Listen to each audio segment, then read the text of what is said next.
time to get banned from YouTube by making a video review of a major Disney movie. Actually, the biggest Disney movie, but it's okay because I love it. No, wait, I hate it. No, wait, I love it again. Nah, it sucks. People can't make up their minds with this friggin' movie. Frozen's biggest success wound up being its biggest failure. It just became so goddamn hugely popular that it was just as easy to get sick of as it was to fall under its charms. The Let It Go song sort of became like My Heart Will Go On in Titanic. Super loved, then super overplayed, then super hated because it was so overplayed. Hated to the point that people started extra hating the movie too. Like this swirling storm inside. So let's strip away all the hype and the products and the commercialization and that frickin' song out of the equation, just approach Frozen as an actual standalone movie. How is it? Pretty damn good, actually. It holds up well. The flick is flawed, especially from a storytelling side, clearly due to the behind-the-scenes disasters that were unfolding while making Frozen. But unlike, say, Pixar's Brave, which underwent huge script and even director changes during the film and resulted in the most tonally shitty mess of a cartoon you can get, Frozen somehow held it all together, becoming Disney's highest-grossing animated flick of all time, not adjusting for inflation, just a flat-out worldwide phenomenon. Woohoo! I knew it was going to be something special within the first 5 seconds of seeing it. Me and my wife went opening weekend before there was any hype at all, and I gotta tell you, hearing Christoph Beck's choral chanting in the opening moments made us both look at each other and say, oh my god, old school Disney is back.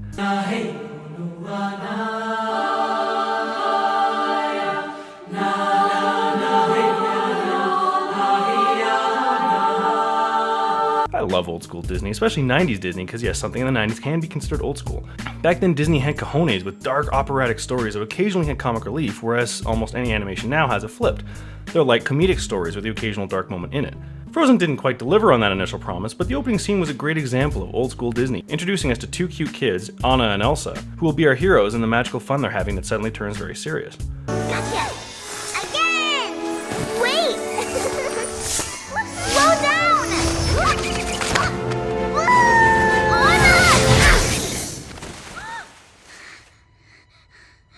The only way to cure Anna is to remove all memory of magic from her brain, which doesn't really make any fucking sense, but it's fairy tale logic, so I'm okay with that. Her parents insist on hiding Elsa and her powers from her sister and the rest of the kingdom, which leads into the movie's best and strongest song. No, it's not Let It Go, it's Do You Want to Build a Snowman?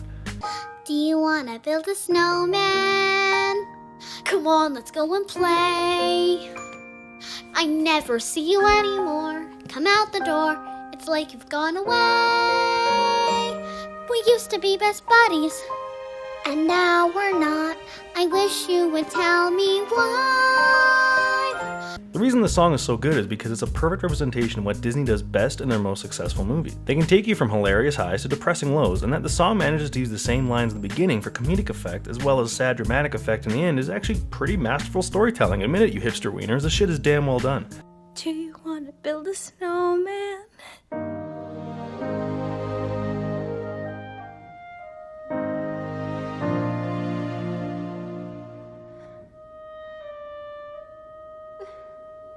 Elsa's about to be coronated as queen, which means opening up the gates and finally letting people in.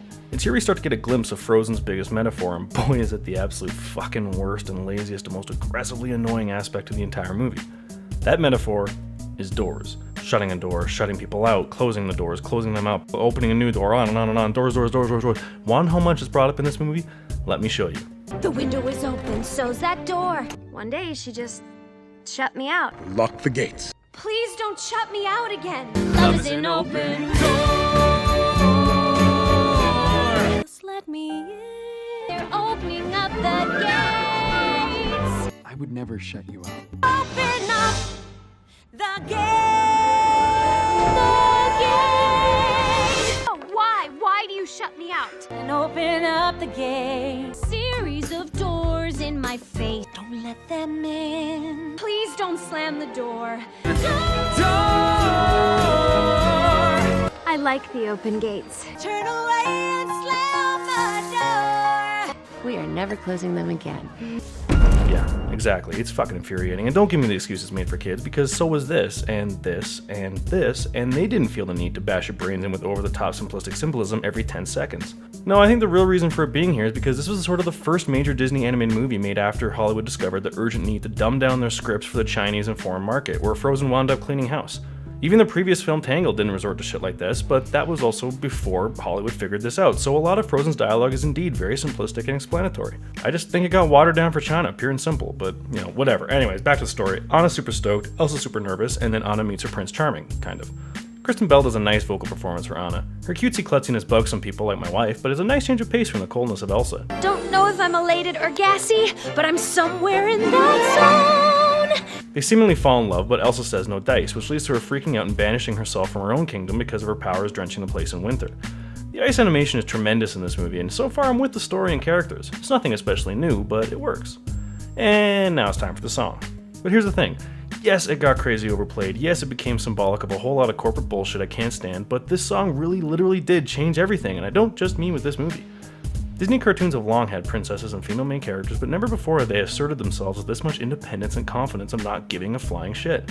This might be Disney's first ultimate girl power moment, and boy did it strike a chord. Hell, I'll go so far as to say that without Let It Go, we wouldn't have got Wonder Woman. It proved to Hollywood that the world was sick of sappy princesses being rescued by their manly men, and it opened up the doors? Oh, fuck. Anyways, the song also completely changed the movie. As most people probably know by now, Elsa was originally going to be the villain of the flick, but when songwriters Kristen Anderson Lopez and Robert Lopez presented the Let It Go song, the filmmakers decided to completely screw around and change the story in order to fit the uplifting song. Let it go, let it go. I am one with the wind and sky. Let it go. You'll never see me cry. Like I said, I saw the sucker opening weekend with no preconceived notions or thoughts, and this scene was one of those rare moments in a theater you can call electrifying. Like, everyone got jazzed, people freaking clapped in the end, and this was a late night show, there wasn't any kids around. Didn't matter. We knew we had just witnessed something that was about to become really big, even with her freaking ponytail flying through her goddamn arm. My favorite moment is right here, not the chorus at all, but utilizing great visuals and classic Disney music to give you all the goosebumps. My power flurries through the air into the ground. My soul is spiraling in frozen fractals all around. Anna sets off to get her sister to end winter. They keep calling it eternal winter, but I don't know, it's only been a couple of hours and really only lasts a few days. She treks up the mountain, gets her snow gear from the Yoo-Hoo guy, Woohoo! Big summer blowout. and meets Kristoff and his reindeer Sven. He agrees to take her up the mountain, leading to the aspect of Frozen that feels most like a DreamWorks movie. You mean to tell me you got engaged to someone you just met that day? Yes, pay attention. See, they're making fun of what they usually showed, two people instantly falling in love and getting married. It's a little Shrekky, and I guess Disney should be congratulated for that kind of self-awareness, but Shrek did do it 15 years earlier. As standard with Disney movies, halfway through the film, the main comic relief character is finally introduced, Olaf the Snowman, played by Josh Gad. He's actually a pretty funny character, his total blissful naivety being the biggest source of humor, especially in his big song number about how much he wants to live in summer. Winter's a good time to stay in and cuddle, but put me in summer and I'll be a happy snowman. It's in this last half of the film that you can kind of tell the filmmakers are starting to switch gears and fiddle around with the original story. Most journey films are about, the journey. The trek up the mountain should take weeks, with lots of escalating adventures, and Anna and Kristoff would share many tender moments, eventually falling in love, but that doesn't really happen. 6 minutes later they find the castle, and we're really just told repeatedly later on that they're falling in love, with little actual affection being showed. Well, except for this nice little moment later when he puts his toque on her and she smiles adorably. Always like that bit. The two sisters meet again. They sing about doors and shutting each other out some frickin' more times. Anna reveals Arendelle is totally buggered, and Elsa freaks out, which once again harms Anna. Piece this thing together. We can change this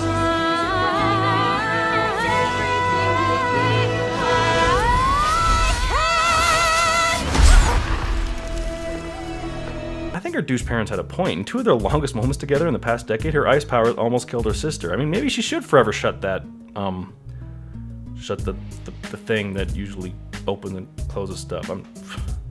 Fuck you, I'm not saying it. Also, once again, creates life, which should be a really big deal. Creating life out of nothing, that's kinda... She's blonde Jesus. Anyway, she kicks them out. They go to the love experts to find help.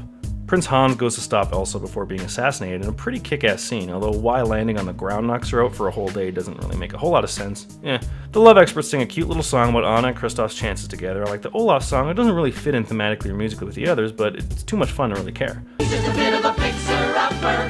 He's got a couple of bugs. No, I don't. His isolation is confirmation of his desperation for healing hugs. So he's a bit of a fixer-upper, but we know what to do. The way to fix up this fixer-upper is to fix him up with you. Anna has a frozen heart, and only an act of true love can cure it. Disney should get credit again for this nice little red herring. I think everyone in the theater knew that Prince Hans wasn't going to actually be her true love, but I bet 98% of those people still all thought it was going to be a kiss from Kristoff that saves her. But after he brings her back and she's just about to get true love's first kiss, ba-bam, switcheroo, Prince Hans is an evil douchehole that just wants her for her kingdom. You won't get away with this. I already have. It's a nice twist that is definitely a bit of a cheat. I mean, there are shots earlier in the film where no one is watching him, yet he still clearly shows love and affection, so yeah, Disney effed with us a bit, but that's fine. It's been mentioned by people smarter than me that you can tell he's up to no good because people in Frozen always wear gloves when hiding something, then whip them off when they reveal their true selves, which is what Hans does, only taking off his gloves when he shows his sinister intentions, then puts them back on again when he resumes a facade. There's also nice foreshadowing in the beginning when it's his horse that abandons Anna on the mountain.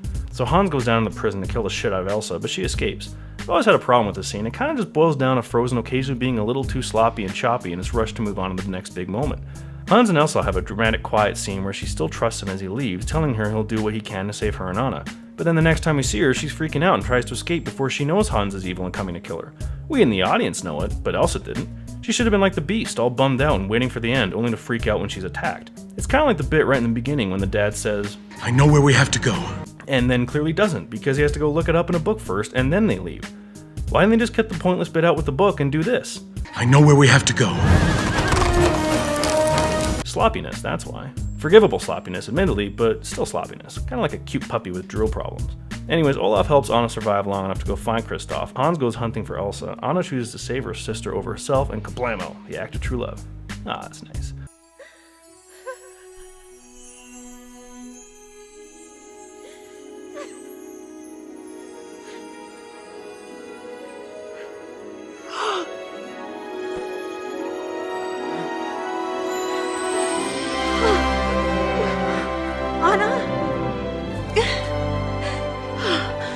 Oh, Elsa. You sacrificed yourself for me? I love you. An act of true love will thaw a frozen heart. So all is well, bad guys get comeuppance kind of, Olaf gets a mini blizzard so he doesn't always become a warm puddle, Anna and Kristoff hook up, and Elsa, I don't really know what happens with her. She'll make skating rinks and be happy, I guess, I don't know. So overall, can anyone actually sit and just watch Frozen without any preconceived bias anymore? I worry it's going to be a little bit like Avatar and that by the time the sequel finally comes out, all of its biggest fans will have grown sick of it. Which is a shame the flick's massive popularity petered out its goodwill because there's so much awesome stuff in this movie, and despite the behind-the-scenes turmoils and last-minute changes, Disney clearly tried really hard to tell a fresh and exciting story. The animation looks great, all the voices are perfect without a huge name star buggering it up, and the songs and music really are quite wonderful. Yes, even that freaking Let It Go song. It was also just kind of nice to see a Disney movie not revolving around a man and a woman falling in love. The plot is pretty messy and the dialogue clearly dumbed down with obvious metaphors, but if you can get past all that, I think it easily ranks alongside Moana and the live-action Cinderella as the best Disney flick of the decade. It ain't no masterpiece like Beauty and the Beast or Lion King, but then, a few films are, and it's sure as shit better than a lot of Pixar's lazy crap like Finding Dory, stupid Finding Dory. I'm gonna let 3.5 fries go for Frozen.